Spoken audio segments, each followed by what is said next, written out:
Thank you, Madam. Honorable Chairperson, sir. Madam, I want to inform you first, before starting my speech, that one of the companies that I lead as chairman, Amar Raja Batteries Limited, is an energy and mobility company. And this bill is quite close to the area in which we operate. Therefore, I request you to be a little flexible with the time, as I am sure the Minister and the government will find the inputs useful. Madam, the thematic objective to bring this bill is to give legislative backing to the Honourable Prime Minister's Panch Amrit, which contains 5 nectar elements, right from sourcing 50% electricity from non-fossil fuels, reducing carbon emission by 1 billion tonnes, installation of 500 gigawatt hours of non-fossil energy capacity, achieving net carbon zero emission by 2070, and reducing the overall emissions. The road seems to be perfectly laid, but all we have to see is to what extent we will be able to extract the nectar. Since we have to take the states along, in spite of the fact that electricity is in the concurrent list under entry 38, technically the Government of India can achieve this. But I feel unless and until the Honourable Minister takes the states along, it will be difficult to achieve all the 5 elements. Madam, the bill as I see it aims to act as a facilitator to achieve COP26 targets. So I feel the proposed legislation is in the right direction. It is not that since the bill has come, we are proposing to work on renewables. This is not true. In fact, we have shown rapid adoption of renewable energy sources during the last nearly 1 decade.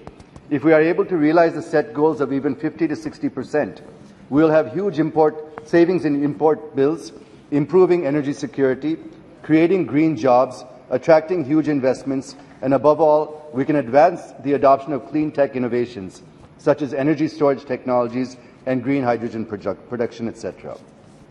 From every angle, this bill is of immense help to India and to its people, and hence I am supporting it. Madam, with all that said and done, there are challenges to switch from fossil to renewable which need to be addressed. Otherwise, it will become a futile exercise. I will address them one by one, very briefly and succinctly. The first challenge, as I see it, is that we need policy consistency.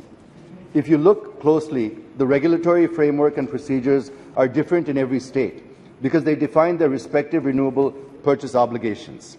This creates higher risk of investment in this sector. Secondly, the policies are applicable for just 5 years, which will create investment risks, and biomass sector doesn't have a comprehensive framework, as my colleague just mentioned.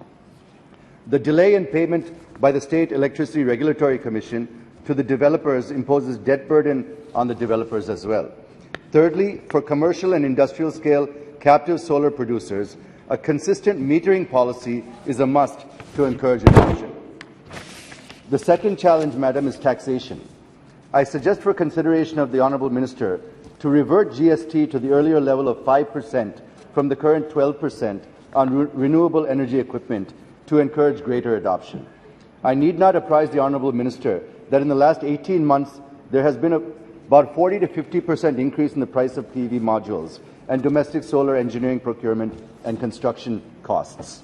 So I urge the Honourable Minister to discuss the issue with the Honourable Finance Minister and convince her that in order to achieve this Panch Amrit promised by the Honourable Prime Minister, we have to bring GST down to 5%, sir.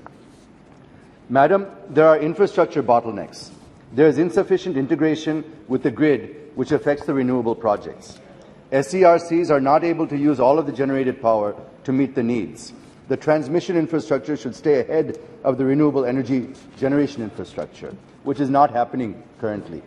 So I request the Honourable Minister, who mastered the power sector, to be it non-renewable or conventional, to please look into this and ensure that there is better integration with the grid. Madam, with the government pushing for greater adoption and penetration of EVs for both personal and commercial use, the energy and mobility sectors are getting intertwined now.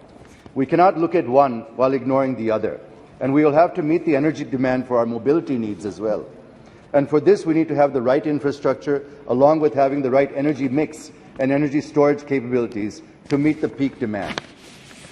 If we are to leapfrog the present 3 lakh EVs in 2021 to what is proposed under the Electric Vehicle Opportunity Report in 2021 and electrify 70% of commercial vehicles, 30% of private cars, 40% of buses, 80% of two-wheelers, and 100% of three-wheelers by 2030, we will need a strong push to develop the required infrastructure. So I appeal to all ministries concerned, such as the Ministry of Road Transportation, Heavy Industries, and Power, and others, to sit together and provide economic incentives such as subsidies, tax rebates, 100% FDI, manufacturing hubs, and incentives to set up charging stations as well as push for the Made in India batteries, since the cost of the battery is the major portion in the cost of the electric vehicles. It can go as high as even 40% in the case of passenger cars.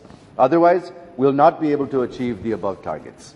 I'm particularly focusing on batteries, since the life of EVs depends on the lifespan of the batteries and support provided by the government for its replacement.